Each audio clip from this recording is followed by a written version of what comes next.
নাই সবাই আমার লগে সবাই এক করতে বুঝাই গেল। আপনার লগে আজকে খেলা চলতো না, চলবো তা আওয়াজ দেন না, যে আওয়াজ দিতে পারবেন ইনশাআল্লাহ? নারায়ে তাকবীর, লিল্লাহি তাকবীর। তা গজল গাইতে মন চাইতেছে, গাইবো? হ্যাঁ, আবার রাগ করবেন না তো? গাইলে আবার পরে কইবেন নি বলে আয় আর শুরু না করতে গজল গায়, বলবেন নি আবার? একটু ঠিক বেঠিকের আওয়াজ দিতে পারবেন ইনশাআল্লাহ? নাস্তিকতা নিপাত যাক, দিন ইসলাম জিন্দাবাদ। নাস্তিকতা নিপাত যাক, দিন ইসলাম জিন্দাবাদ। কোটি প্রাণের একই আওয়াজ, খোদাদ্রোহী ছাড় পাবে না, এই বাংলায় ঠাই হবে না। মুসলমানরা জেগেছে আজ, ঠিক কিনা? জোর কদমে সামনে চলো, বজ্র কণ্ঠে আওয়াজ তোলো, সবাই মিলে একই তালে দাও না স্লোগান, নারায়ে তাকবীর, নারায়ে তাকবীর।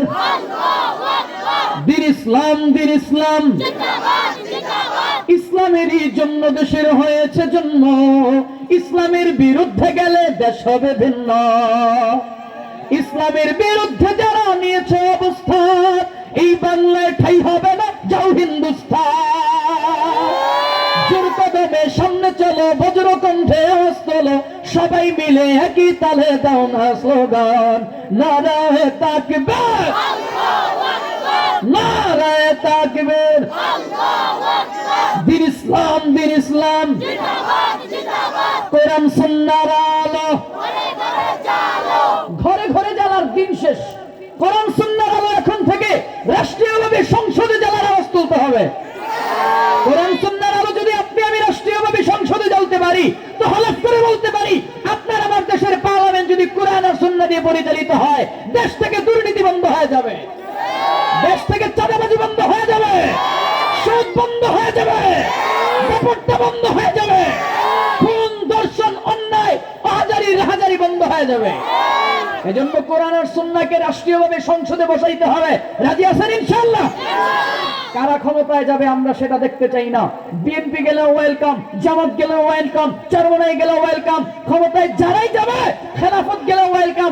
আমরা কোনো দল বুঝি না, পদ বুঝি না, মত বুঝি না, তবে আমরা তৌহিদি জনতার একটাই দাবি, যারাই ক্ষমতার মসনদে বসবে তাদের কাছে আমাদের দাবি, আমার এই বাংলাদেশটাকে কোরআন আর সুন্নাহ দিয়ে চালাইতে হবে। রাজি আছেন ইনশাআল্লাহ? আল্লাহ আমাদের সবাইকে বোঝার তৌফিক দান করুক, পড়েন আমিন। নারায়ে তাকবীর। আওয়াজ মোটামুটি যতটুকু দিবেন এতটুকু দিতে পারবেন ইনশাআল্লাহ? শেষ পর্যন্ত আওয়াজ দিতে পারবেন ইনশাআল্লাহ? আওয়াজ আছে যতক্ষণ আমি আছি ততক্ষণ ইনশাআল্লাহ। আপনারা থাকবেন, থাকবেন তো ইনশাআল্লাহ? কারা কারা থাকবেন দুই হাত আল্লাহকে তুলে দেখা।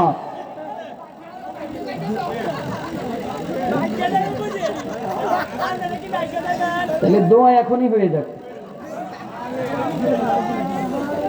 দোয়া তাইলে এখনই হয়ে যাক। বিরানি নিয়ে আইব তোমার বলে যায়, বুঝছেন না? তাহলে আমাকে মুস্তাক ফয়জী সাহেবের মতো কওয়া লাগবে, বুঝছে না, বুঝছে না, নতুন। থাকবেন ইনশাআল্লাহ? কারা কারা থাকবেন আরেকবার আল্লাহু আকবার বলে হাত দেখান। আল্লাহ আপনি কবুল আর মঞ্জুর করে নেন। আর একটু মহব্বতে বলেন না আমিন। আলহামদুলিল্লাহ والصلاة والسلام على رسول الله وعلى آله وأصحابه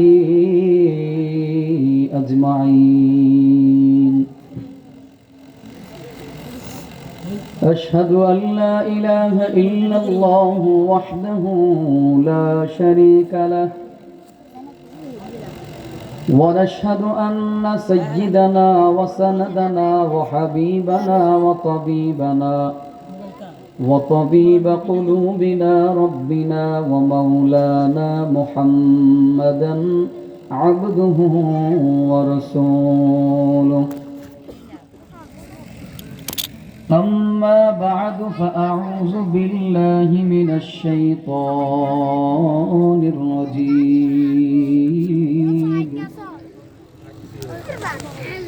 بسم الله الرحمن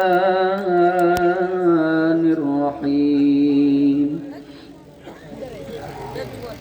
إن الذين يتلون كتاب الله وأقاموا وأقاموا الصلاة وأنفقوا مما رزقناهم سرا وعلانية يرجون تجارة لن تبور. صدق الله المولانا العظيم وصدق رسوله النبي الكريم. عن أبي أمامة رضي الله تعالى عنه قال قال رسول الله صلى الله عليه وسلم اقرأوا القرآن فإنه يأتي يوم القيامة شافعا لأصحابه أو كما قال النبي عليه الصلاة والسلام.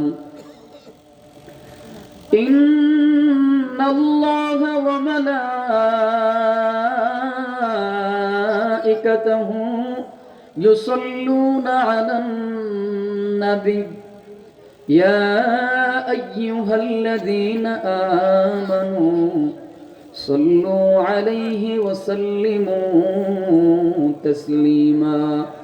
اللهم صل على محمد وعلى آل محمد كما صليت على إبراهيم وعلى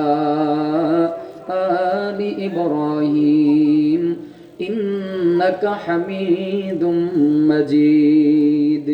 اللهم بارك على محمد وعلى آل محمد كما باركت على إبراهيم وعلى آل إبراهيم إنك حميد مجيد. الحمد لله. রব্বুল ইজ্জত জালাল আল্লাহ পাক রব্বুল আলামিনের দরবারে লাখো কোটি শুকর ও সুজুদ। যে দয়াময় মহান আল্লাহ পাক রব্বুল আলামিন আপনাকে আমাকে দয়া করে মায়া করে মোহাব্বত করে ভালোবেসে ঐতিহ্যবাহী সালমানপুর মধ্যপাড়া নোয়াবাড়ি জামে মসজিদ ও যুব সমাজের উদ্যোগে আয়োজিত আজকের তাফসীরুল কোরআন মাহফিলের আখেরি অধিবেশনে আল্লাহ তাআলা আপনাকে আমাকে দুনিয়ার ঝামেলা থেকে মুক্ত রেখে গুনাহের কাজ থেকে দূরে রেখে দ্বীনি মজমা দ্বীনি পরিবেশ ইমানি মুযাকারা জান্নাতের বাগানে আসার বসার সুযোগ তৌফিক আল্লাহ দান করেছেন। এজন্য অন্তর থেকে একবার কালেমাতুশ শুকর আদায় করব আলহামদুলিল্লাহ। কোরআনুল কারীম থেকে সূরা ফাতিরের 29 নম্বর আয়াতে কারীম আপনাদের সামনে তিলাওয়াত করেছি। রাসূল করিম সাল্লাল্লাহু আলাইহি ওয়াসাল্লামের অসংখ্য অগণিত হাদিস শরীফ থেকে সহিহ মুসলিম শরীফের 1910 নম্বর হাদিস আপনাদের সামনে পেশ করলাম। তিলাওয়াতকৃত আয়াত এবং হাদিসের উপরে আমলের নিয়তে ইখলাসের নিয়তে আমাকে দু চারটি কথা বলা এবং আপনাদেরকে ধৈর্য সহকারে শোনার তৌফিক আল্লাহ দান করুক, পড়ি আমিন। যে কথাগুলো আলোচনা হবে তার উপর সর্বপ্রথম আমি নিজে যেন আমল করতে পারি, অথবা আপনারাও যেন আমল করতে পারেন। আল্লাহ যেন সেই তৌফিক দান করেন। আরেকবার পড়ব আল্লাহুম্মা আমিন। আজকে আপনাদেরকে একটা ব্যবসা শিখাইতে চাই। ব্যবসা শিখানো শিখবেন, ব্যবসা ইনশাআল্লাহ। আমি নাই, বরঞ্চ আল্লাহ তাআলা আপনাকে আমাকে ব্যবসার কথা বলেছেন। জমিনের মধ্যে আমরা তো ব্যবসার সাথে যারা সম্পর্ক রাখি, ব্যবসা করতে করতে কেমন যেন নিজেদেরকে 2 নাম্বার লোক বানায় ফেলেছি। প্রত্যেকটা ব্যবসার মধ্যে আমরা ধোঁকাবাজি, মানুষকে ঠকানো, ওজনে কম দেওয়া, মিথ্যা, চাঁদাবাজি 2 নাম্বারে ইত্যাদি ইত্যাদি। আমরা জানি তিজারাতুন শব্দের অর্থ হচ্ছে ব্যবসা। রব্বুল ইজ্জত জালাল আল্লাহ পাক রব্বুল আলামিন সূরা ফাতিরের 29 নম্বর আয়াতে কারীমার মধ্যে বলেন তিজারাতাল লান তাবুর। এমন কথা আল্লাহ বলেন, এমন ব্যবসার কথা বলেছেন যেই ব্যবসার মধ্যে কোনো লস নাই, কোনো ধ্বংস নাই, কোনো ক্ষতি নেই। দুনিয়াতে আমরা যারা ব্যবসার সাথে সম্পর্ক রাখি, যারা ব্যবসা করি, হালাল পদ্ধতির ব্যবসা, বুকে হাত দিয়ে কেউ বলতে পারবেন যে আমার ব্যবসার মধ্যে 100% লাভ হবেই হবে, এই কথা বলার মতো সাহস কারো নাই। যদি ব্যবসাটা হালাল পদ্ধতির হয়, হালাল পদ্ধতির ব্যবসায় কেউ বলতে পারবে না যে আমার ব্যবসায় 100% লাভ হবেই হবে। হ্যাঁ, এতটুকু বলতে পারবে। কতটুকু? যে আমার ব্যবসায় লাভ হওয়ার সম্ভাবনাটা বেশি, লস হওয়ার সম্ভাবনাটা কম। তবে গ্যারান্টি দিতে পারবে ওই ব্যবসায় যেই ব্যবসাটা হারাম। যেমন সুদের ব্যবসায় বলেন তো লাভ আছে না নাই? হারে কথা কয় না, তার মানে আপনার এলাকায় সুদ নাই। সুদ আছে? সুদের ব্যবসায় লাভ আছে না নাই? ঘুষের ব্যবসায় লাভ আছে না নাই? মিথ্যা বলে ধোঁকাবাজি করে প্রতারণা করে মানুষকে ঠকায়া ব্যবসা করলে ওই ব্যবসায় লাভ আছে না নাই? ওজনে কম দিলে ব্যবসায় লাভ আছে না নাই? 2 টাকার পণ্যটা একেবারে বলে দোস্ত তোর জন্য এটা 5 টাকা কিনা 6 টাকায় তোরে দিয়ে দিব, কিন্তু কিনছে 2 টাকা দিয়া। এরকম মিথ্যা বলে ধোঁকাবাজি করে ব্যবসা করে, এরকম ব্যবসায় আছে না নাই? এই ব্যবসার মধ্যে লাভ আছে। কিন্তু হালাল পদ্ধতির যে ব্যবসা, হালাল ব্যবসার সাথে যারা সম্পর্ক রাখে, এরা কেউ বলতে পারবে না আমার ব্যবসায় 100-তে 100 লাভ হবে। হারাম ব্যবসা করলে সেখানে লাভ পাওয়া যাবে। যেমন সুদের ব্যবসায় লাভ আছে। আচ্ছা, সমাজে কি সুদ আছে? আপনাদের এলাকায় সুদ চলে? আমি তো মনে করেছিলাম আমাদের এই কুমিল্লার এই অঞ্চলে সুদ নাই। আছে? আলহামদুলিল্লাহ, আওয়াজে কয় নাই মাশাআল্লাহ। হ্যাঁ, কি আওয়াজ দি পারে? আছে, সুদের আছে। আল্লাহ, সুদ খাইতে খাইতে সেঞ্চুরি হয়েছে আপনাদের এলাকায়। এ তো আমার কুমিল্লার বদনাম। এটা তাইলে আমি কিন্তু কুমিল্লার মানুষ, আমার বাড়ি হচ্ছে কুমিল্লার তিতাসে। আল্লাহ, যারা ব্যবসার সাথে যারা 2 নাম্বারই যারা করি, রিজিকের সাথে যারা আমরা 2 নাম্বারই করি। ছোট্ট একটা কথা, রব্বুল ইজ্জত জালাল আল্লাহ পাক রব্বুল আলামিনের যে ইবাদত বন্দেগী আপনি আমি করি, আল্লাহ তাআলার ইবাদত বন্দেগী যতটুকু করি, এই ইবাদত কবুল হওয়ার জন্য মৌলিক শর্ত হলো 3টা। মৌলিক শর্ত হলো 3টা। ঈমানের সাথে ইবাদত লাগবে, রাসূলের দেখানো পথে ইবাদত লাগবে, আর এই জায়গাটাকে পরিচ্ছন্ন করে তারপর ইবাদত লাগবে। তাহলে ইবাদত কবুল হবে। আপনার আমার ইবাদত আল্লাহর কাছে ততক্ষণ পর্যন্ত যাবে না যতক্ষণ পর্যন্ত আমার এই জায়গাটা পরিচ্ছন্ন না হবে। সোজা কথায়, আপনার আমার রিজিকের মধ্যে যদি ঝামেলা থাকে, হারামের সাথে যদি আপনার আমার সম্পর্ক থেকেই থাকে, কসম খোদার ওই ইবাদত আরশে আজিম পর্যন্ত যাবে না, প্রথম আসমানের নিচেই ঝুলে থাকবে ইবাদত। এজন্য যারা সুদের সাথে আমরা সম্পর্ক রাখি, মিথ্যা বলে যারা আমরা রিজিক অন্বেষণ করি, ধোঁকাবাজি করে যারা আমরা রিজিক তালাশ করি, রিজিক সংগ্রহ করি, এই রিজিক হারাম রিজিক খেয়ে ইবাদত আপনি আমি যত বড়ই করি না কেন, সমাজের মধ্যে অনেক মানুষ আছে দেখতে এদেরকে মাশাআল্লাহ অনেক বড় নামাজি দেখা যায়, দাড়িতে নামাজে নামাজ পড়তে পড়তে কপালের মধ্যে দাগ বসায় ফেলছে, রোজা রাখতে রাখতে হ্যাংলা পাতলা হয়ে গেছে, দান করতে করতে একেবারে কি বলে একেবারে ফকিরের মতো হয়ে গেছে। কসম খোদার, আপনি যত বড়ই নামাজি হন না কেন, যত বড় রোজাদার হন না কেন, যত বড় দানশীল হন না কেন, আপনার ইবাদতের তত বড়ই আপনি আবেদ হন না কেন, আপনার রিজিকের মধ্যে ইনকামের মধ্যে যদি 1 টাকা হারাম থাকে, 1 টাকাও লাগবে না, 1 পয়সা যদি হারাম থাকে, কসম খোদার ওই ইবাদত মালিকের আরশে আজিম পর্যন্ত যাবে না, দুনিয়ার মধ্যেই আপনার ইবাদত ঝুলে থাকবে।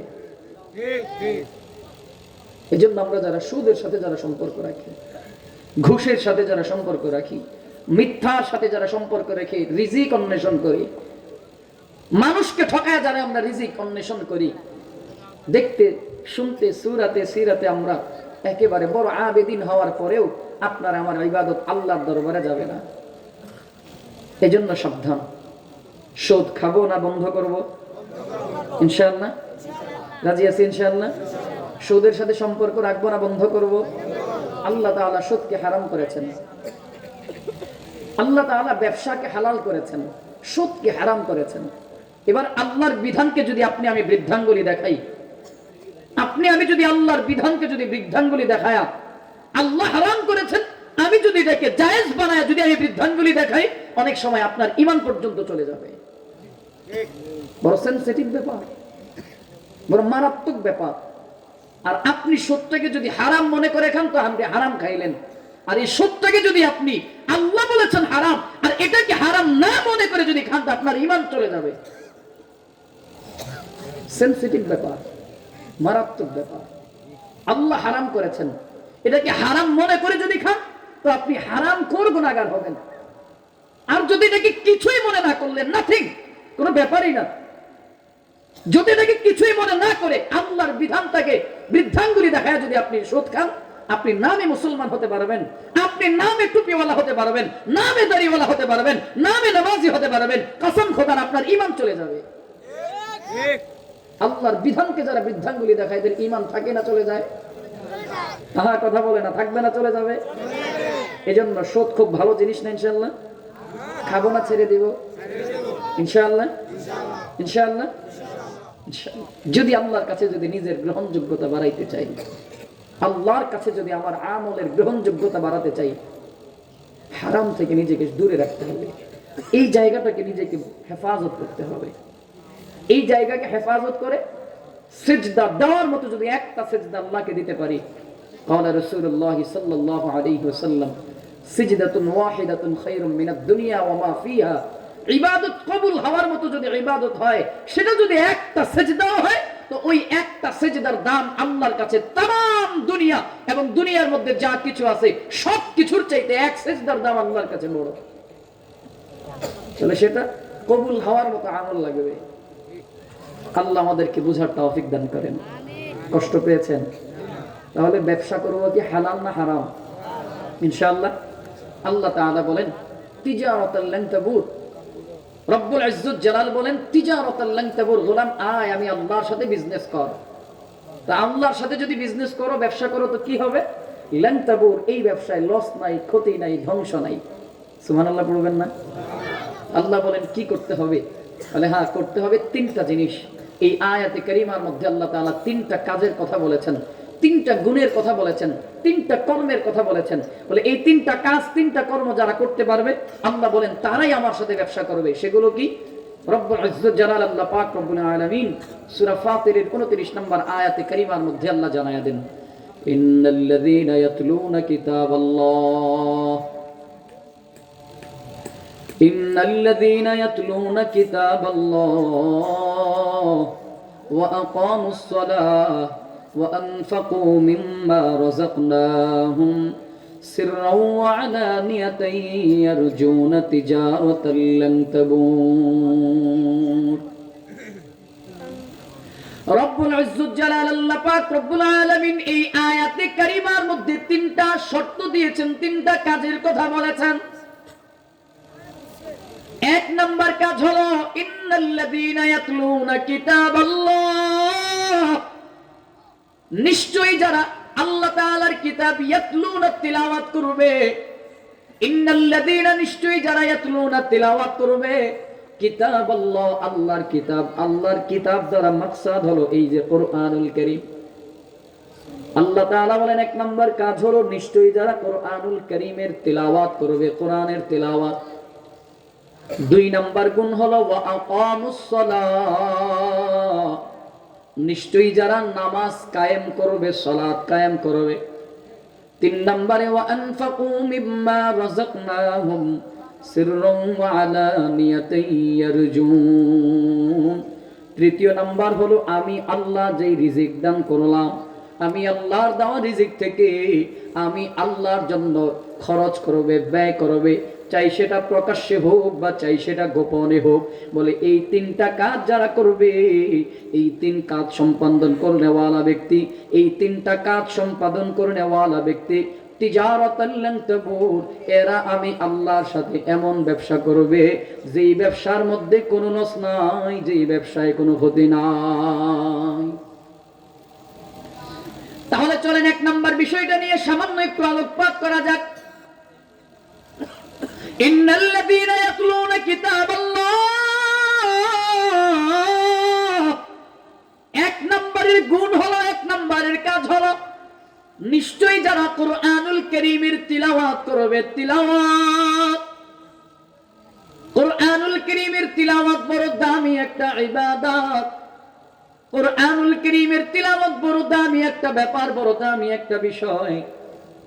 এই কোরআনুল কারীমের তিলাওয়াত বড় দামি একটা ইবাদত। আমার কথা নয়, বলেছেন পয়গম্বরে আরবি সাল্লাল্লাহু আলাইহি ওয়াসাল্লাম। قال رسول الله صلى الله عليه وسلم أفضل العبادة تلاوة القرآن। নফল ইবাদতের মধ্যে সবচেয়ে আফদল উত্তম হলো কোরআনুল কারীমের তিলাওয়াত।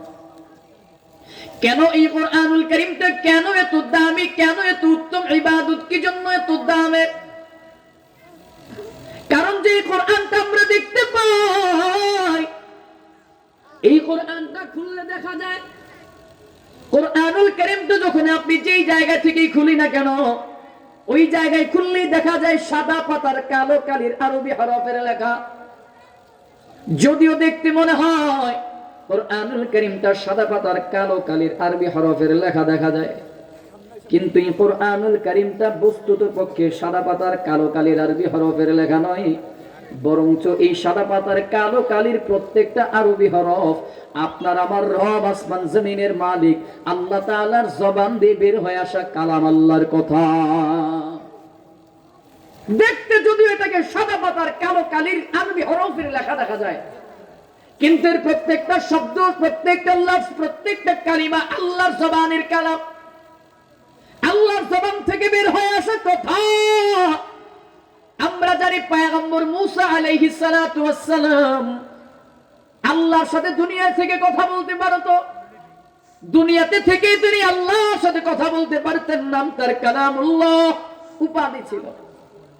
কিন্তু এই মূসা আলাইহিস সালাতু ওয়াস সালাম আল্লাহর সাথে কথা বলার জন্য কিছু শর্ত ছিল। সেই শর্তগুলো হলো, জায়গা মতো যাওয়া লাগতো, সময় মতো যাওয়া লাগতো। জায়গা মতো না গেলে কথা বলতে পারতো না, সময় মতো না গেলে কথা বলতে পারতো না, সময় শেষ হয়ে গেলেও কথা বলতে পারতো না। তার মানে শর্ত সাপেক্ষে আল্লাহর সাথে কথা বলতে পারতো। পয়গম্বর মূসা আলাইহিস সালাতু ওয়াস সালাম আল্লাহর কাছে একদিন জানতে চাইলেন, আল্লাহ, আমি যেমন দুনিয়াতে আপনার সাথে কথা বলতে পারি, আমার পরে আল্লাহ আপনি আর কাউকে দুনিয়াতে পাঠাবেন নাকি যারা আমার মতো দুনিয়ায় থেকে আপনার সাথে কথা বলতে পারবে? আল্লাহ তাআলা জানায় দেয়, মূসা, তুমি আমি আল্লাহর সাথে কথা বলার জন্য কি করো? বলে, জায়গা মতো আসা লাগে, সময় মতো আসা লাগে। সময় শেষ হয়ে গেলে কথা বলতে পারো না, জায়গা মতো না আসলে, এরিয়ার মধ্যে না আসলে কথা বলতে পারো না। কিন্তু তোমার পরে আমি আল্লাহ এমন একটা জাতি দুনিয়ার মধ্যে প্রেরণ করব, পাঠাবো, যেই জাতিটা আমি আল্লাহর সাথে এরা কথা বলবে। আর কথা বলার জন্য কোনো সময় লাগবে না, কথা বলার জন্য কোনো সীমানা লাগবে না, কথা বলার জন্য কোনো এরিয়া লাগবে না। এরা যেই সময় ইচ্ছা, যখন ইচ্ছা, যেই মুহূর্তে ইচ্ছা, যেই সময় ইচ্ছা পোষণ করবে, চাইলে আমি আল্লাহর সাথে এরা কথা বলতে পারবে। মূসা আলাইহিস সালাম জানতে চাইলেন, মান হুম, আল্লাহ তারা কারা, মালিক তারা কারা, কিভাবে বা সম্ভব? আল্লাহ তাআলা জানায় দেয়, মূসা শোনো, এরা হলো আমার আখিরি জামানার পয়গম্বর, আমার প্যারা হাবিব মুহাম্মাদুর রাসূলুল্লাহ সাল্লাল্লাহু আলাইহি ওয়াসাল্লামের উম্মত যারা হবে, এরা যখন ইচ্ছা, যেই মুহূর্তে ইচ্ছা, যেই সময় ইচ্ছা পোষণ করবে, এরা চাইলেই আমি আল্লাহর সাথে কথা বলতে পারবে। সুবহানাল্লাহ। পয়গম্বর মূসা জানতে চাইলেন, মালিক কিভাবে সম্ভব? আল্লাহ বলেন, শোনো, আমার বন্ধু, আমার প্যারা হাবিব মুহাম্মদুর রাসূলুল্লাহ সাল্লাল্লাহু আলাইহি ওয়াসাল্লামের কাছে যেই ওহী আমি নাজিল করব, ওই কোরআন, ওই ওহী, ওই নুসখাটা আমার বন্ধুর উম্মতেরা তেলাওয়াত করবে। আর ওই তেলাওয়াতের মাধ্যমে কেমন যেন আমি আল্লাহর সাথে এরা কথা বলে হয়ে যাবে। তাহলে যদিও আপনি আমি দেখি সাদা পাতার কালো কালির আরবি হরফের লেখা, কিন্তু বাজারে এগুলো শুধুমাত্র নিছক কোনো আরবি লেখা নয়। এই প্রত্যেকটা লফজ, প্রত্যেকটা কালাম, প্রত্যেকটা বাক্য, প্রত্যেকটা শব্দ আপনার আমার মালিক, আসমান জমিনের মালিক আল্লাহর পক্ষ থেকে, আল্লাহর জবান দিয়ে বের হয়ে আসা কালাম, আল্লাহর কথা। তাহলে বলেন তো, এই কোরআনের প্রতি আপনার আমার মুহাব্বত, ভালোবাসা আছে না নাই? সবাই কয় না? যাদের জবান বন্ধ মনে করবো তাদের মুহাব্বত নাই। আরেকবার বলেন, কোরআনের প্রতি আপনার আমার ভালোবাসা আছে না নাই? আছে, আমি জানি, তবে সেটা শুধুমাত্র রমজান মাসে, শুধুমাত্র রমজান মাসে। রমজান মাস পার হয়ে গেলে কোরআনের কোনো খবর আমাদের থাকে না। আমি জানি, আমি বিশ্বাস করি আমাদের প্রত্যেকের ঘরে একটা করে অন্ততপক্ষে একটা কোরআনুল কারীম প্রত্যেকের ঘরে আছে। প্রত্যেকটা মুসলমানের ঘরে অন্ততপক্ষে একটা কোরআনুল কারীম প্রত্যেকের ঘরে আছে। আবার অনেকের ঘরে একটার চাইতে অনেক বেশি আছে, কিন্তু এই কোরআনুল কারীমটাকে তেলাওয়াত করার মতো সময় সুযোগ আপনার আমার হয় না। শুধুমাত্র রমজান আসলে তেলাওয়াতের হিড়িক পড়ে যায়, রমজান আসলে তেলাওয়াতের কদর বেড়ে যায়, শুধুমাত্র রমজান আসলে কোরআন তেলাওয়াতের মুহাব্বত বেড়ে যায়। রমজান যখন চলে যায় সুন্দর করে গিলাফ করে আলমারির মধ্যে কোরআনটাকে আপনি আমি রেখে দেই। এই কোরআনকে বাকি 11 মাস ধরে দেখার সময় সুযোগ আপনার আমার হয় না।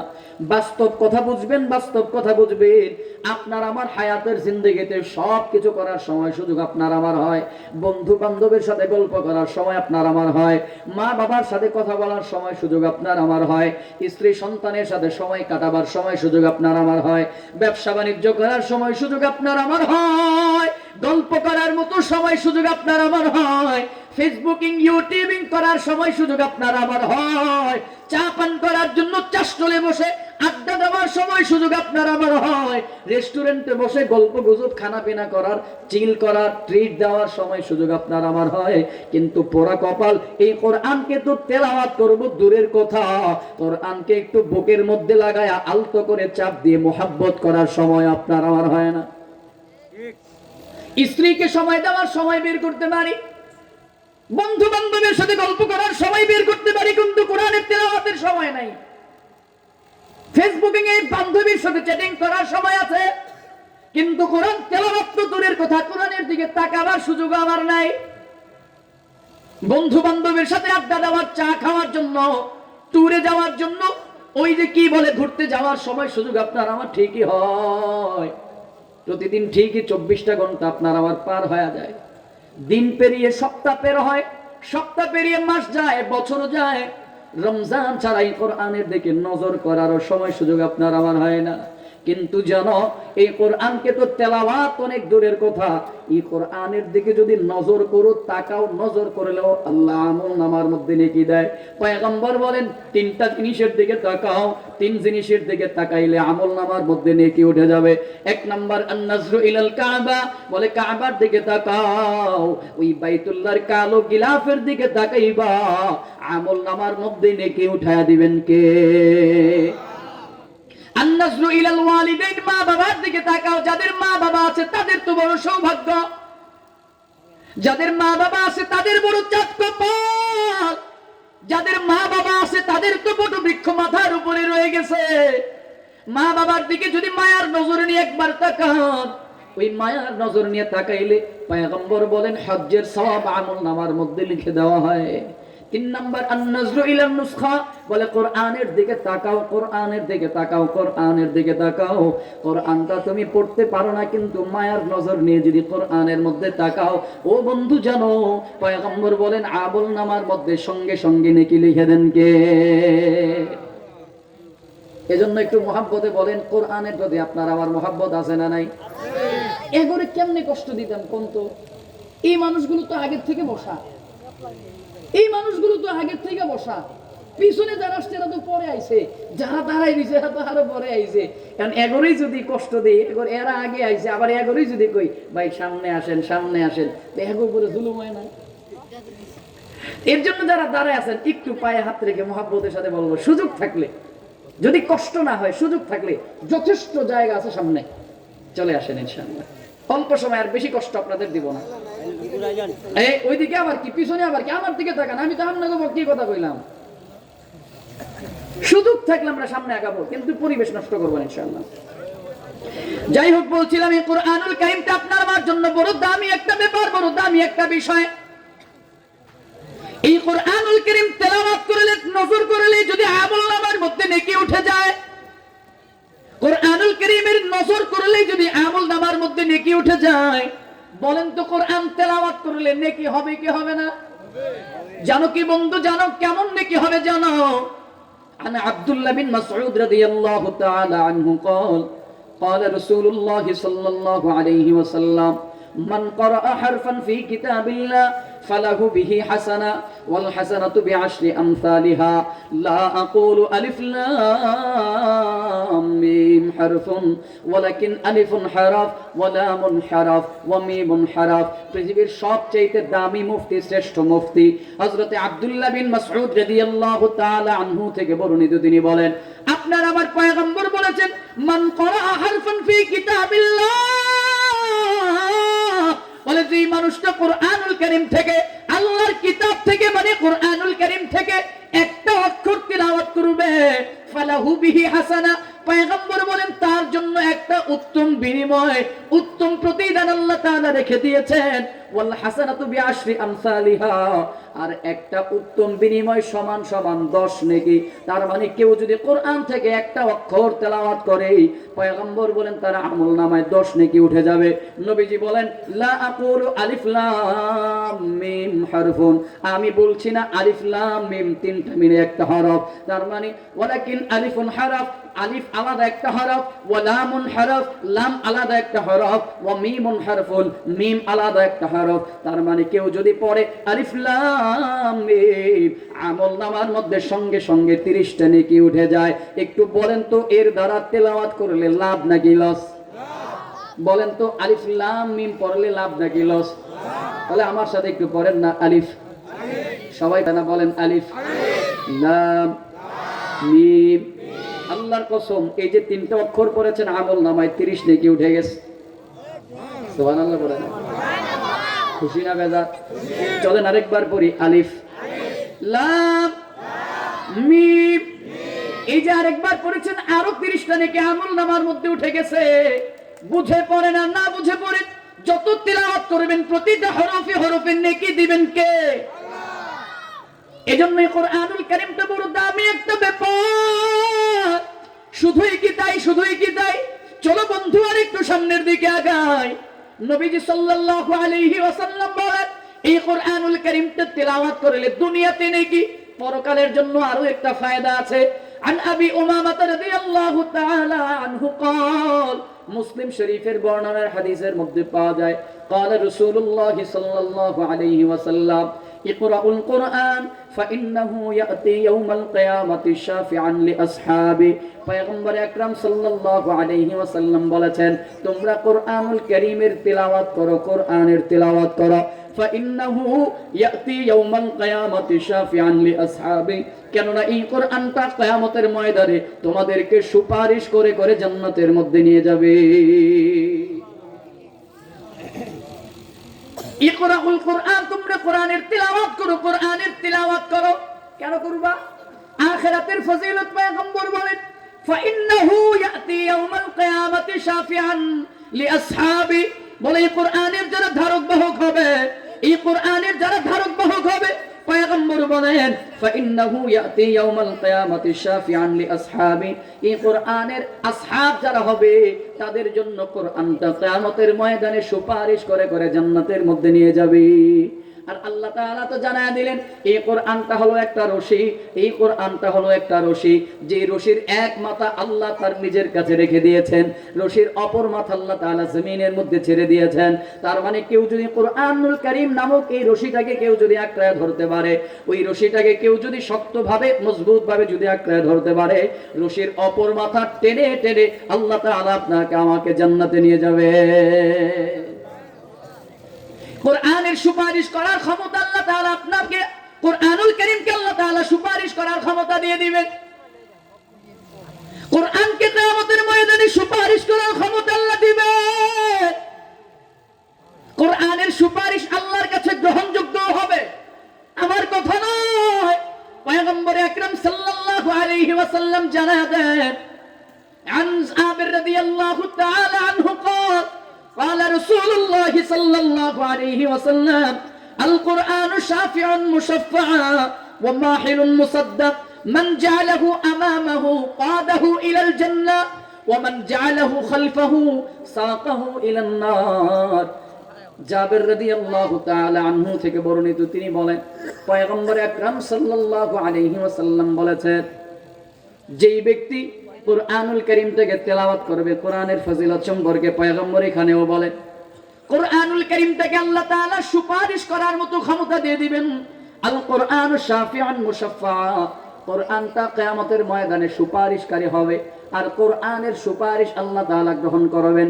ওয়া শাফিআন মুশাফফা ওয়া মাহিলুন মুসাদ্দাক, কোরআন প্রতিবাদী হবে, আবার এই কোরআনটা সত্যায়িত হবে।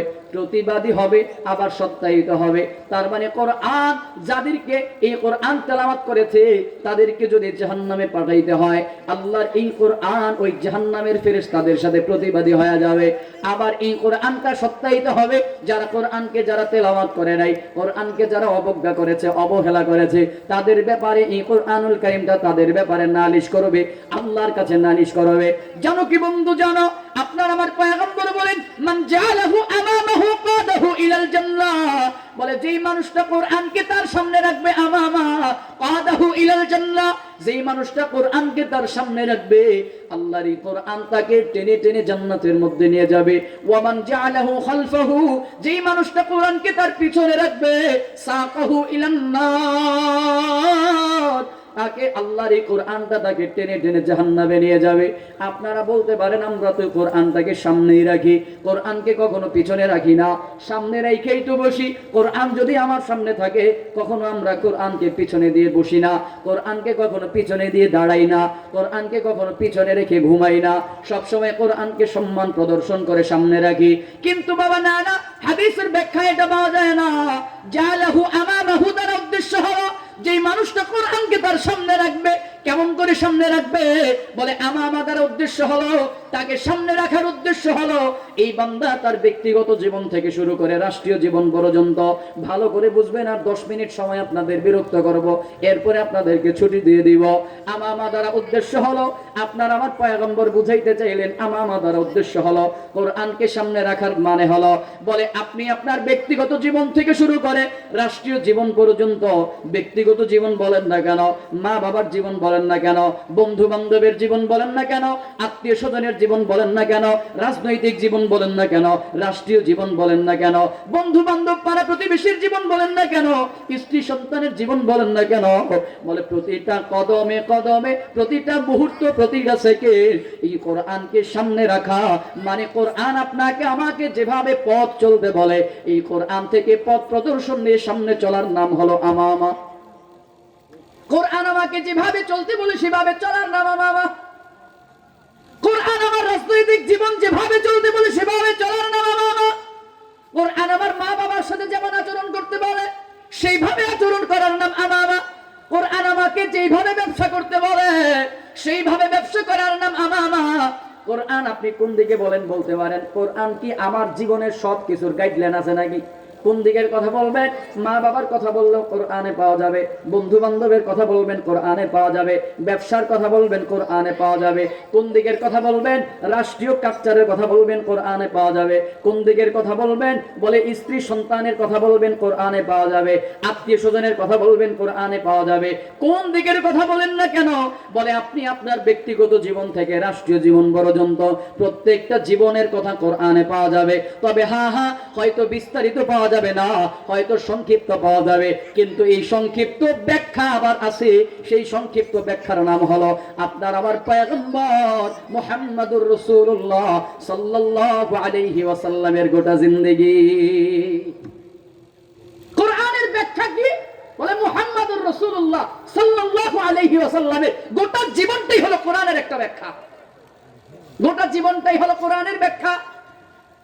40 বছর পর থেকে যখন নবুয়ত প্রাপ্তি হয়ে গেল আপনার আমার পয়গম্বর মুহাম্মদুর রাসূলুল্লাহ সাল্লাল্লাহু আলাইহি ওয়াসাল্লাম, পয়গম্বরে আরবি সাল্লাল্লাহু আলাইহি ওয়াসাল্লাম নবুয়তের জিন্দেগি শুরু হওয়ার পর থেকে একেবারে ইন্তেকাল পর্যন্ত, ওয়াফাত পর্যন্ত গোটা এই 23 বছরের জীবনটাই হলো কোরআনের ব্যাখ্যা ব্যাখ্যা ব্যাখ্যা। তার মানে যেখানে আপনি আটকে যাবেন সেইখানে পয়গম্বরের আদর্শ অনুসরণ করবেন, যেখানে আপনি আমি আটকে যাব সেখানেই পয়গম্বরের আদর্শের অনুসারী হয়ে যাব। পয়গম্বরের আদর্শের অনুসারী হওয়ার নাম আপনি আমি কোরআনের অনুসারী হয়ে যাওয়া। মান জাআলাহু আমামাহু কাদাহু ইলাল জান্নাহ। সুতরাং এই কোরআনটা কোরআনটাকে যেই মানুষটা সামনে রেখা তার জীবন পরিচালনা করবে, কোরআনটাকে সামনে রেখা যেই মানুষটা তার বিবিকে চালাবে, কোরআনকে সামনে রেখা যেই মানুষটা তার ব্যবসা চালাবে, কোরআনকে সামনে রেখা তার মা বাবাকে যেই মানুষটা চালাবে, আল্লাহর কসম এই মানুষটাকে কোরআন টেনে টেনে জান্নাতের মধ্যে নিয়ে যাবে। এজন্যই তো আমাদের উস্তাদ মরহুম মাওলানা আইনুদ্দিন আল আজাদ রাহমাতুল্লাহ বলেন, সমাধান চাও যদি জীবনে মরণে, ফিরে যাও খুঁজে নাও চোখ রাখো কোরআনে। ঠিক কি না? সমাধান চাও যদি জীবনে মরণে, ফিরে যাও খুঁজে নাও চোখ রাখো কোরআনে।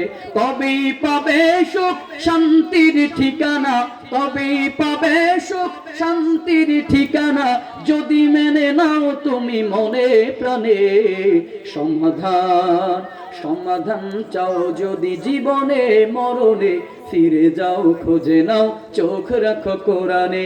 এ তো চির অম্লান চির মুক্তির ডাক, এ যে মহাবাণী খোদারি কালামে পাক। এ তো চির অম্লান চির মুক্তির ডাক, এ যে মহাবাণী খোদারি কালামে পাক। ঘরে বলো কিবা রাষ্ট্রে বলো, ঘরে বলো কিবা রাষ্ট্রে বলো, অশান্তি দূর করে শান্তি আনে। সমাধান সমাধান চাও যদি জীবনে মরণে, ফিরে যাও খুঁজে নাও চোখ রাখো কোরআনে। একটু মহাব্বতে বলেন, এই কোরআনের কাছে সেই সমস্যার সমাধান আছে না নাই? জানো কি বন্ধু, জানো তোমার আমার এই কোরআনুল কারীমটার জন্য পয়গম্বর আরবি সাল্লাল্লাহু আলাইহি ওয়াসাল্লাম কত কষ্ট করে গেছেন। কোরআনের জন্য, দ্বীনের জন্য, ইসলামের জন্য মুহাম্মদুর রাসূলুল্লাহ সাল্লাল্লাহু আলাইহি ওয়াসাল্লাম কত কষ্ট করে গেছেন।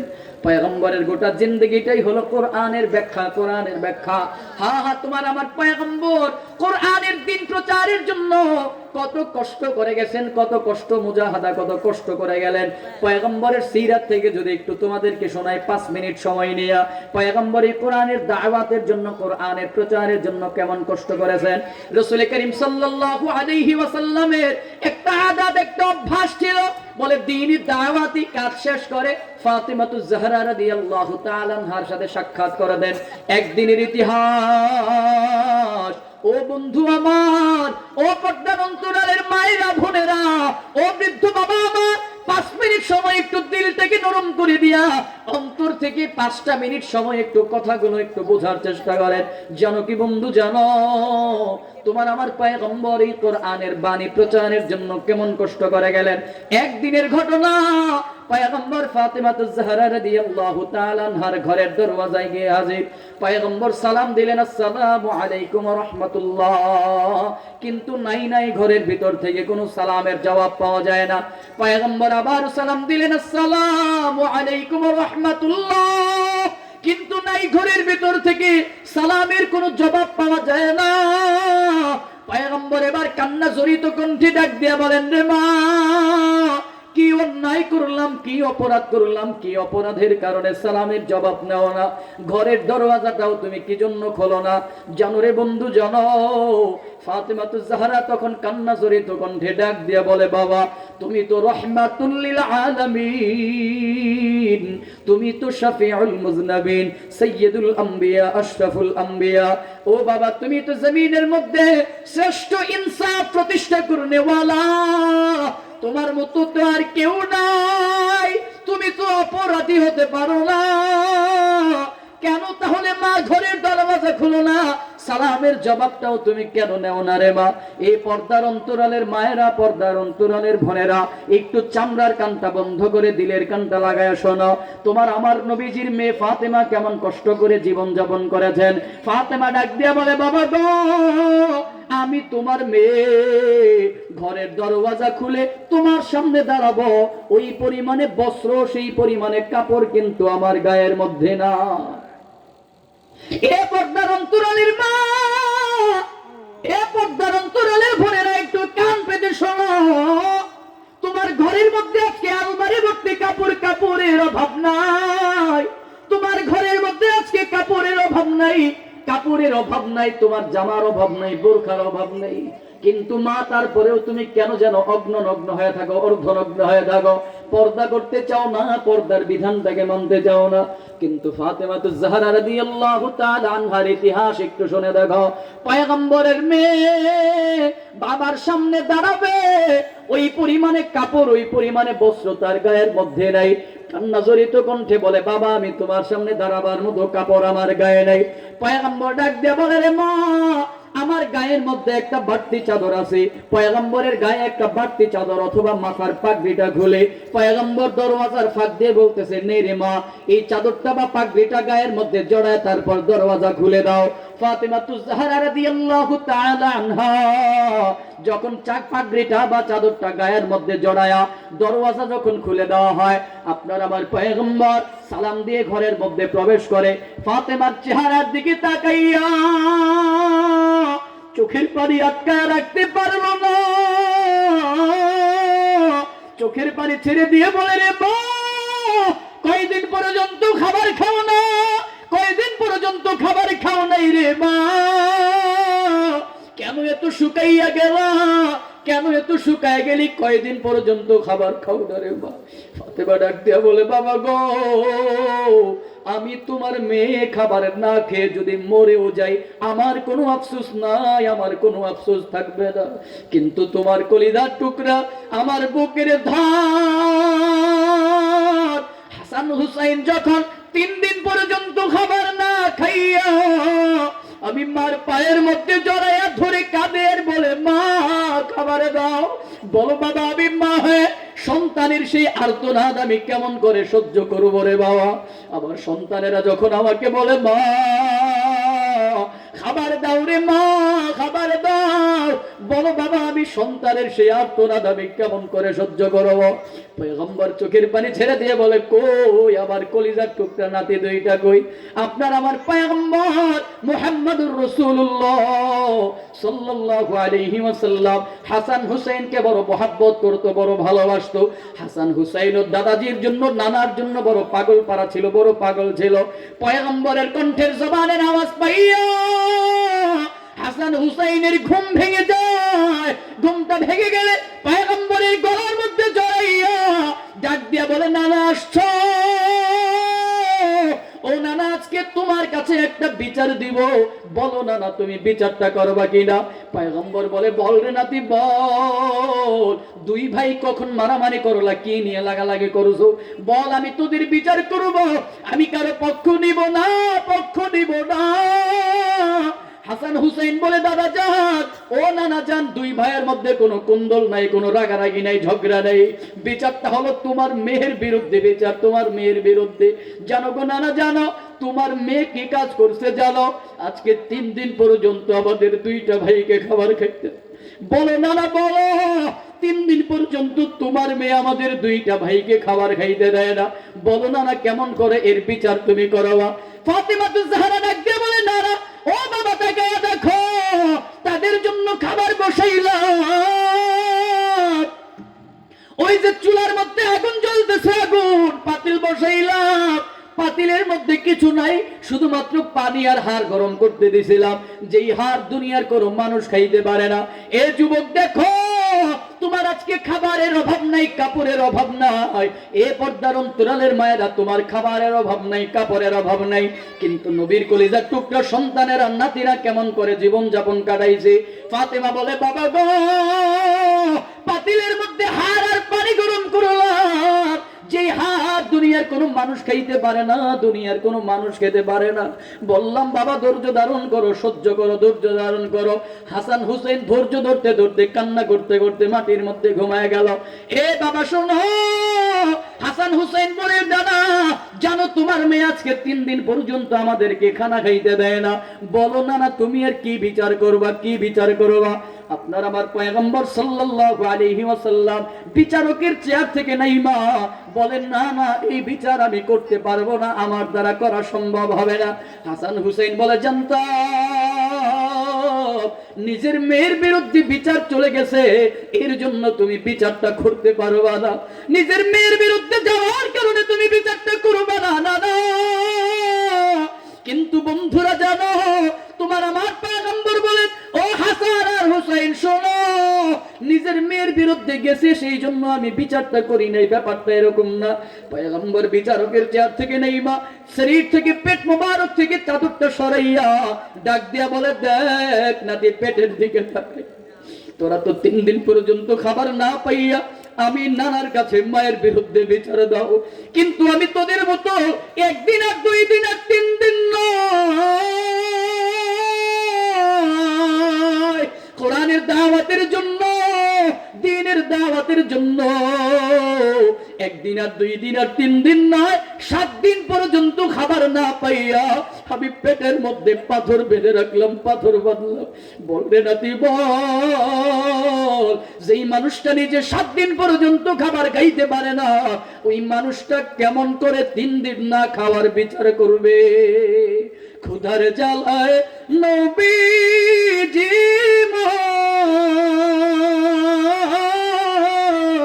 বেঁধেছিলেন পেটে পাথর, ক্ষুধার জ্বালায় নবীজি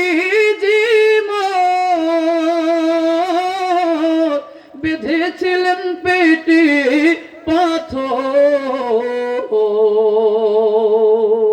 কাতর হয়ে মাঝে মাঝে, কাতর হয়ে মাঝে মাঝে পড়ে যেতেন জমিনে, নবী বিনে কে তরাবে পুলসিরাত মিজানে, নবী বিনে কে তরাবে পুলসিরাত মিজানে। এমন এতিম নবী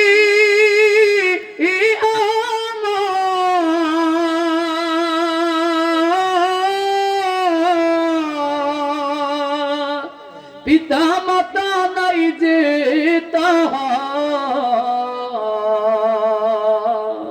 তারপরেও কত মারা, তারপরেও কত মারা, মারলো তারে দুশ্মনে, নবী বিনে কে তরাবে পুলসিরাত মিজানে, নবী বিনে কে তরাবে পুলসিরাত মিজানে। চলো চলো চলো মুমিন, চলো নবীর সন্ধানে, নবী বিনে কে তরাবেন পুলসিরাত মিজানে। একটু মহব্বতের সাথে আওয়াজ করে বলবা, ওই মায়ার নবীর প্রতি তোমার আমার মহব্বত আছে না নাই? যদি কোন কুলাঙ্গার যদি ওই মায়ার নবীর ইজ্জতের উপরে কেউ যদি আঘাত করতে আসে, ওই মায়ার নবীর বিরুদ্ধে কেউ যদি কথা বলতে আসে, ওই মায়ার নবীর চরিত্র নিয়ে যদি কেউ কথা বলতে আসে, ওই কুলাঙ্গারের জিহ্বাকে টেনে খিচিরে কুকুরকে খাইয়ে দিব। কারা কারা রাজি আছো? 2 হাত আল্লাহকে তুলে দেখাও।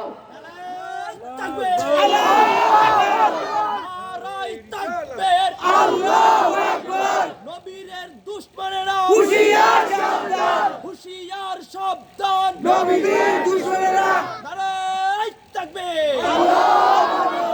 ও সালমানপুরের মুসলমান, পর্দার অন্তরালের মায়েরা শোনো, সর্বশেষ কথা তোমাদের জন্য 2টা কথা বলে যাই। সালমানপুরের মাদের জন্য, বোনদের জন্য সর্বশেষ নসিহত, 2 মিনিট সময় নিলাম। একটু চিন্তা করে দেখো, নবীর মেয়ে ফাতেমা কেমন করে জীবন যাপন করতো। 5 থেকে 10 মিনিট সময়, কষ্ট হবে না তো? আর 5টা মিনিট সময় একটু মহব্বতের সাথে দিবেন। ফাতেমাতুজ জাহরা রাদিয়াল্লাহু তাআলা আনহা কেমন করে জীবন যাপন করেছেন, কেমন করে জীবনটাকে পরিচালনা করলেন। মেয়েটা বাবার সামনে দাঁড়াবে, সেই পরিমাণে কাপড় কিন্তু গায়ের মধ্যে নাই, সেই পরিমাণে বস্ত্র নাই। সন্তানকে খাবার খাওয়াবে, সেই পরিমাণে খাবার ঘরের মধ্যে নাই। কিন্তু তারপরেও কোনোদিন পর্দা ছাড়ে নাই, দিন ছাড়ে নাই, ইসলাম ছাড়ে নাই। কিন্তু তোমার আমার ঘরের মধ্যে কাপড়ের অভাব নাই, আলমারি ভর্তি কাপড়, আলমারি ভর্তি কাপড়, কাপড়ের অভাব নাই। কিন্তু তারপরেও ও পর্দার অন্তরালের মা, তুমি আমি কেমন যেন অর্ধনগ্ন হয়ে বাজারের মধ্যে দৌড়াই, অর্ধনগ্ন হয়ে মাঠের মধ্যে দৌড়াই, অর্ধনগ্ন হয়ে পর্দাটাকে কেমন যেন তুচ্ছতাচ্ছিল্য করে ফেলি, কেমন যেন পর্দা তোমার আমার লাগবেই না, মামুলি একটা ব্যাপার হয়ে গেল। কিন্তু জানো রে বন্ধু, জানো ও পর্দার অন্তরালের মায়েরা বোনেরা, শোনো, তোমার আমার পয়গম্বরের মেয়ে ফাতেমা কেমন করে পর্দা করতেন, কেমন করে পর্দাটাকে মানতেন। ফাতিমাতুজ জাহরা রাদিয়াল্লাহু তাআলা আনহা এই ব্যাপারে কেমন সচেষ্ট ছিল। জানো ফাতিমাতুজ জাহরা রাদিয়াল্লাহু তাআলা আনহা পর্দার ব্যাপারে কেমন সঠিক ছিলেন, পর্দার ব্যাপারে কেমন সচেতন ছিলেন। পয়গম্বরের ইন্তেকালের 6 মাস পরে ফাতিমাতুজ জাহরা রাদিয়াল্লাহু তাআলা আনহার ইন্তেকাল হয়ে গেল। রাতের বেলা ইন্তেকাল হয়ে যায়। পয়গম্বরের ভবিষ্যৎবাণী অনুযায়ী রাতের বেলা ফাতিমাতুজ জাহরা রাদিয়াল্লাহু তাআলা আনহার ইন্তেকাল হয়ে যাবে। যেই দিন রাত্রটার সময় হয়ে গেল, যেই দিন ইন্তেকালের সময় হয়ে যাবে, ওই দিন দিনের বেলা হাসান হুসাইনকে ফাতিমাতুজ জাহরা রাদিয়াল্লাহু তাআলা আনহা তিনি পাঠিয়ে দিলেন, যাও নানার কাছে, নানার সাথে কথা বলতে যাও। হাসান হুসাইন নানার রওজা শরীফের মধ্যে চলে গেল। হাসান হুসাইন নানার কাছে গেলে সালাম দিয়ে কথাবার্তা বলে, কথোপকথন দুইজনের মধ্যে হতে থাকে। হাসান হুসাইন এবং নানার সাথে কথা হতে থাকে। পয়গম্বর ডাক দিয়া বলে, রে জাদ্দি শোন, আজকে কেন তোমরা আমার কাছে কেন আসছো? তোমাদের মা একটু পরে দুনিয়া থেকে বিদায় হয়ে যাবে, একটু পরে আমি নানার কাছে তোমার মা চলে আসবে। যাও যাও, মার কাছে দুধের ঋণের শোধ মিটায় নাও, মার কাছ থেকে ক্ষমা চেয়ে নাও, মার কাছ থেকে শেষবারের মতো মার কাছ থেকে মাফ চায় নাও। হাসান হুসাইন দৌড়ায় মার কাছে গিয়া বলে, মা শুনলাম নানাজান বলল তুমি নাকি আজকে নানার কাছে চলে যাইবা। ও মা, তোমাকে কত কষ্ট দিলাম, তোমাকে কত যন্ত্রণা দিলাম, দুধের মধ্যে কামড় দিলাম, পেটের মধ্যে লাথি দিলাম, মা তোমার কাছে মাফ চাই, বলো মা। নানাজান বলেছে তুমি যদি মাফ না করো তো আমি জান্নাতে যেতে পারবো না। নানাজান বলল তুমি যদি মাফ না করো আমরা দুই ভাই জান্নাতে যেতেও পারবো না, আল্লাহর কাছে আমরা আসামি হয়ে যাব। বলো মা তুমি আমাদেরকে মাফ করছো কি করছো না বলো।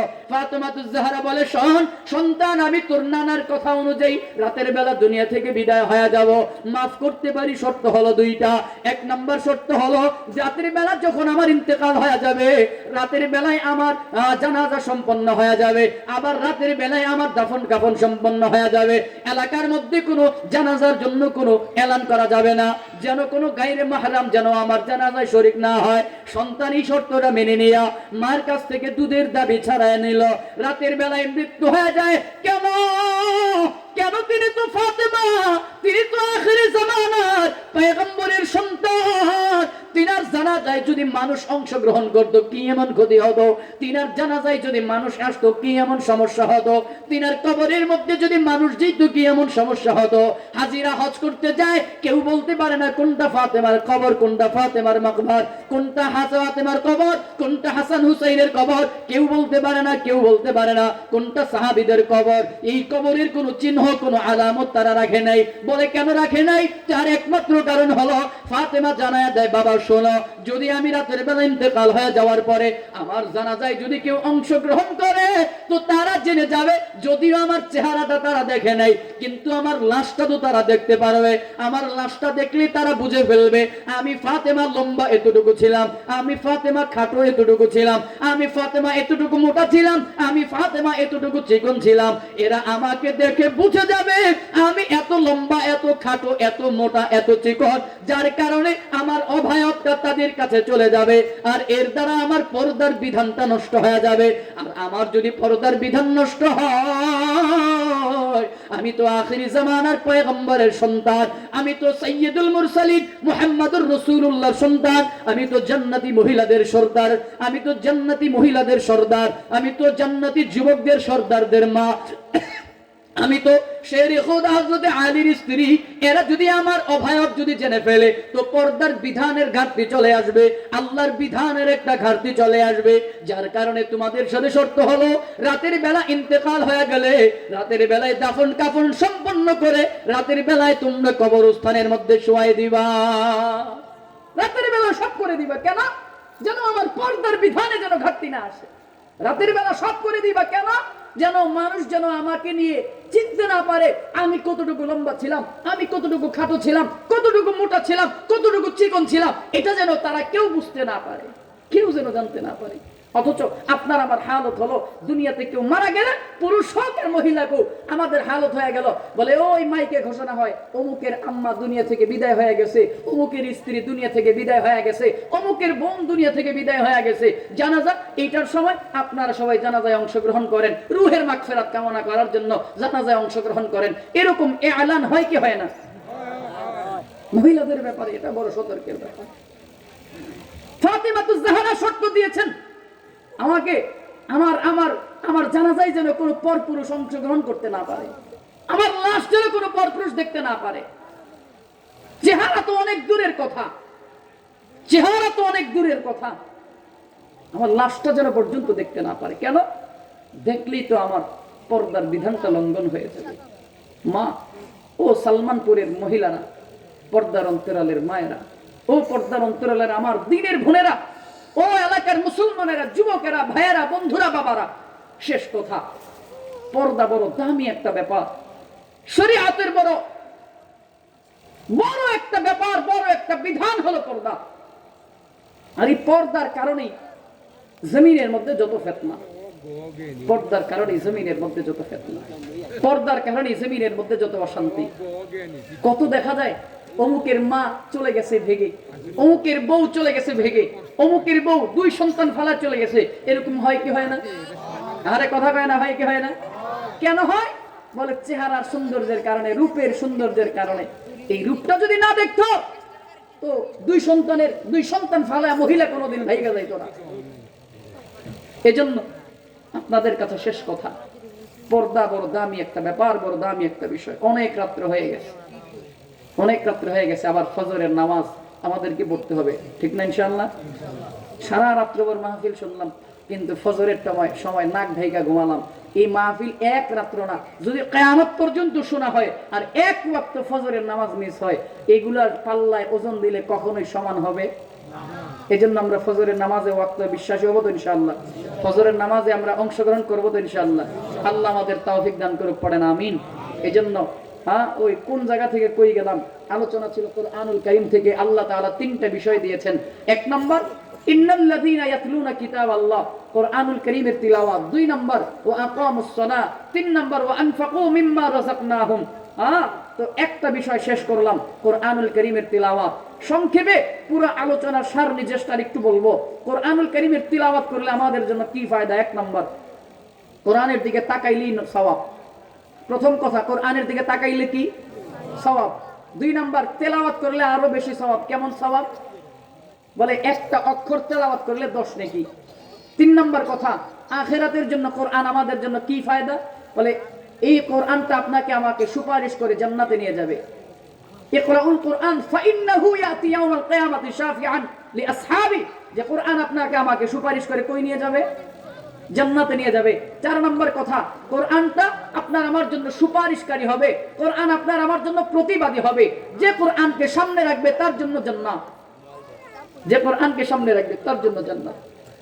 এজন্য কোরআনের তেলাওয়াত আমরা করব তো ইনশাআল্লাহ, রাজি আছি ইনশাআল্লাহ? তেলাওয়াত কি শুধু রমজান মাসেই করব না রমজানের বাহিরেও করব? বুঝে নাই কথা, বুঝে নাই? রমজানেই করব না রমজানের বাহিরেও করব ইনশাআল্লাহ? দিনের বেলায় করব না রাতের বেলা করব? দিনেও করব, রাতেও করব, নামাজেও করব, নামাজের বাহিরেও করব। রাজি আছি তো ইনশাআল্লাহ? আল্লাহ আমাকে এই কথাগুলো আগে আমল করার তৌফিক দান করে, পড়েন আমিন। খুব মহব্বতের মানুষ আমারই মুরব্বী, এরপরে আমাদের শান্ত ভাই সহ খুব যুবকেরা, এলাকার যুবকেরা, মিন্টু ভাই না, আলহামদুলিল্লাহ মিন্টু ভাই, হ্যাঁ শামসু ভাই, আলহামদুলিল্লাহ। হ্যাঁ, এই যুবকেরা, নোয়াবাড়ির যে যুবকেরা আছে খুব মহব্বতের মানুষ, মফিজ ভাই সহ, তারপরে জামাল ভাই সহ, আলহামদুলিল্লাহ খুব মহব্বতের মানুষ এরা, সালমানপুরের যুবকরা, মাশাআল্লাহ। এই যুবকদের আয়োজন, এই আয়োজন অত্যন্ত চমৎকার আয়োজন ছিল। প্রত্যেকের জন্য প্রাণ ভরে দোয়া রইল আপনাদের জন্য। আমরা এখন দোয়া করব, দোয়া করে ইনশাআল্লাহ আমরা তাবারুক আছে আপনাদের জন্য, মেহমানদারি আছে না।